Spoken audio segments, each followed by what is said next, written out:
Guinée a pris part au Forum mondial d'Istanbul. C'est la ministre déléguée des Guinéens de l'étranger qui a représenté notre pays à ce rendez-vous.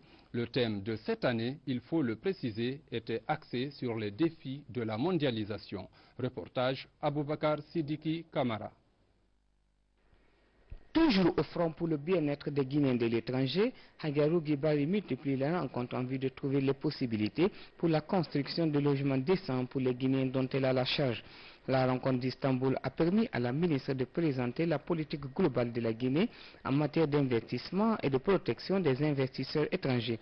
Elle a sollicité l'implication de la Turquie et du reste du monde dans le processus de développement socio-économique de la Guinée. La présence de ces Turcs dans notre capitale vient répondre aux préoccupations du gouvernement de la Troisième République en matière de construction de logements sociaux pour nos compatriotes. Qui sont très motivés, ils sont très dévoués à faire ce projet. Bien sûr qu'il y a beaucoup de défis à relever parce que ce n'est pas un projet qui est donné à tout un chacun. Il y a une responsabilité qui est là, il y a l'image de tout un pays qui est en jeu et tous ces facteurs-là constituent un atout majeur et c'est pour eux un défi à relever. Pour la ministre des Guinéens de l'étranger, les efforts de son département ne feront pas défaut et le retour volontaire souhaité par les milliers de Guinéens d'ailleurs sera une réalité. Cette préoccupation existe depuis des années et des années. Et c'est qu'il n'y a pas eu d'infrastructure de ce type pour la diaspora guinéenne. Bon, étant donné que cela fait partie, c'est inscrit dans notre cahier de charges, le département s'est beaucoup battu pour les négociations. Nous avons trouvé des contrats en instance, nous avons essayé de discuter avec les initiateurs et puis les investisseurs qui souhaiteraient le faire. Avec ces multiples efforts, l'on peut être rassuré que le slogan Guinée is back n'est pas un vain mot. Un forum régional sur les médias, la paix et la sécurité en Afrique de l'Ouest vient de se tenir dans la capitale ivoirienne. La rencontre a réuni plusieurs acteurs, notamment des journalistes, sur ces questions qui préoccupent notre sous-région. Explication Makale Souma. Prolongement de la conférence de Praia sur les élections, la paix et la sécurité en Afrique de l'Ouest en mai 2011, ainsi que la conférence de Bamako sur l'impunité, la justice et les droits de l'homme en décembre 2011, ce forum co-organisé par les Nations Unies et l'Organisation internationale de la francophonie a permis aux participants de communiquer pendant 2 jours sur tous les thèmes liés au rôle des médias en maintien de paix et de sécurité.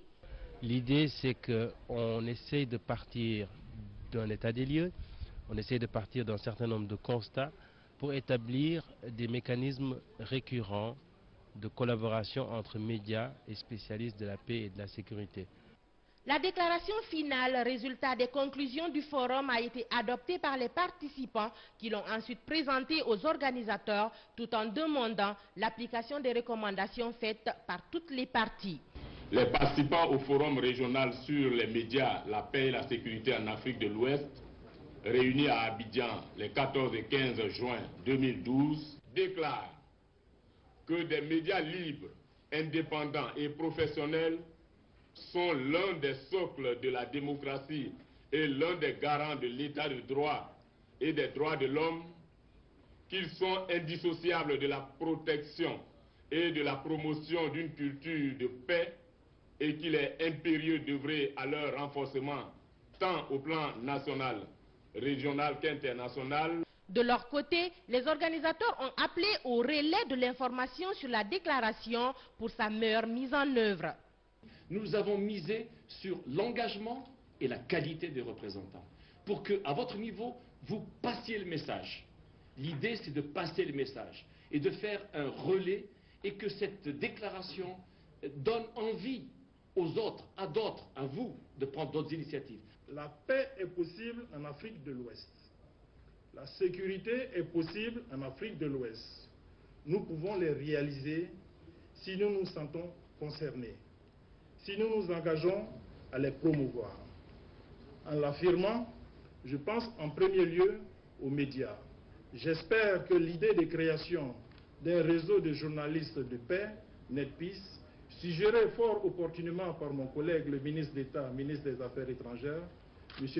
Kablan Daniel Denka, connaîtra une mise en œuvre rapide. Ce forum d'Abidjan terminé, les femmes et les hommes de médias ont promis responsabilité tout en disant leur espoir quant à l'application des résultats obtenus. L'Agence du service civique et d'action pour le développement a organisé récemment au camp Alpha Yaya Diallo une journée citoyenne. C'est à l'intention des 518 nouveaux fonctionnaires qui doivent occuper des postes de responsabilité dans l'administration publique de notre pays. Objectif, promouvoir le respect des biens publics. Reportage Baba Kouyaté. Promouvoir l'éducation citoyenne et renforcer une qualification professionnelle en vue de faciliter l'insertion socio-économique des jeunes, c'est l'ambition qu'affiche l'Agence du service civique et d'action pour le développement. C'est dans ce cadre que l'ASCAD a tenu ces journées citoyennes de 518 nouveaux fonctionnaires qui vont occuper des postes de responsabilité dans l'administration publique. Ces jeunes seront des citoyens à part entière. Si je dis citoyen à part entière, c'est cet homme qui est venu à l'école de la citoyenneté, qui connaît déjà comment se comporter par rapport aux institutions, comment lui-même il doit se prendre en charge par rapport à ces institutions et qu'est-ce qu'il doit faire, qu'est-ce qu'il doit apporter pour que réellement la nation puisse demeurer, la nation puisse être unie autour des institutions solides. Les travaux ont duré près d'un mois et les bénéficiaires s'en réjouissent.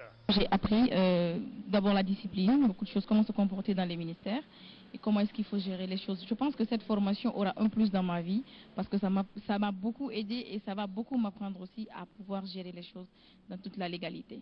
Ces jours de formation, on a appris beaucoup de choses qui concernent sur l'administration et les finances. Cela nous a donné beaucoup de notions différentes à ce qu'on a appris à l'université. C'est la première fois qu'on enseigne les nouveaux fonctionnaires pour juste adopter un certain comportement, de gérer bien les biens de l'État. Au cours de ces journées citoyennes, les 518 nouveaux fonctionnaires se sont familiarisés avec les notions de nation, de patrie, de respect du bien public et la sécurité humaine. Ces notions devraient permettre à coup sûr aux nouveaux fonctionnaires surtout d'observer le respect du bien public. L'armée guinéenne s'active dans la formation de ses cadres. Récemment, au centre d'instruction du kilomètre 36, ce sont 295 stagiaires qui ont bouclé leur session de formation pour décrocher le CAT, entendez certificat d'aptitude technique numéro 1, un diplôme militaire dont la remise s'est déroulée en présence de plusieurs responsables des services de défense. Le point avec notre correspondant militaire, sergent Alassane Diaby.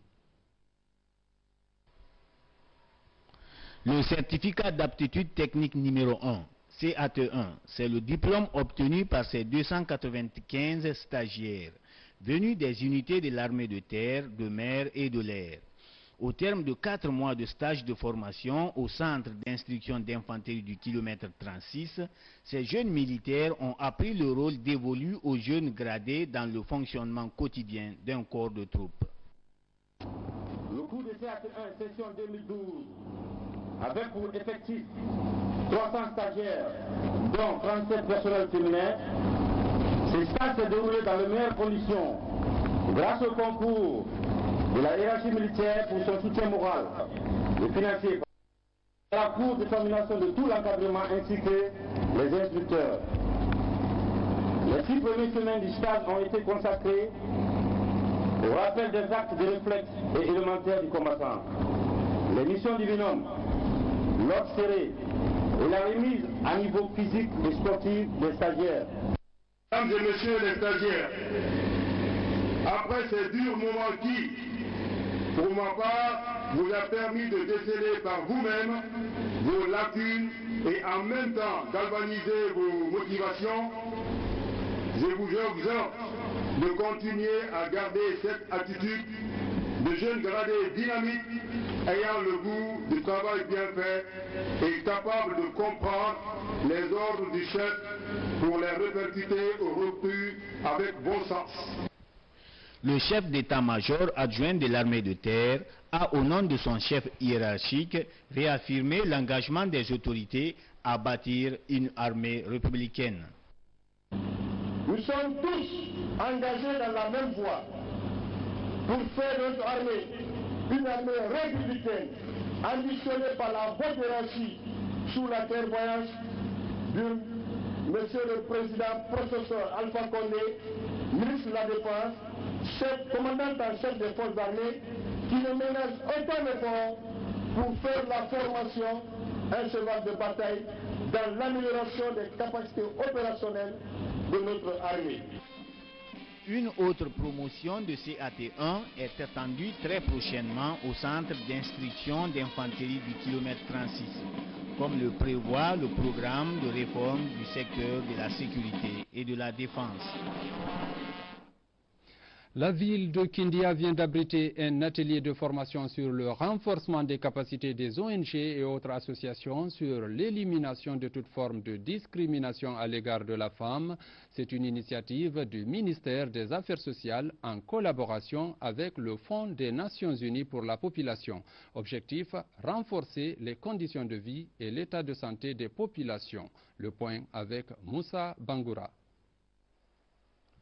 À l'instar des autres villes du pays, Kindia vient d'abriter un atelier de formation sur l'élimination de toutes les formes de discrimination à l'égard de la femme, organisé par le ministère des Affaires sociales en collaboration avec le Fonds des Nations Unies pour la population.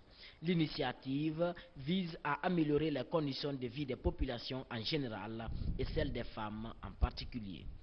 Soyez rassurés que mon ministère, avec le concours des partenaires au développement ainsi que l'adhésion des communautés, réussira cette stratégie novatrice de l'implication des hommes, y compris les jeunes hommes, dans la promotion de l'égalité des sexes.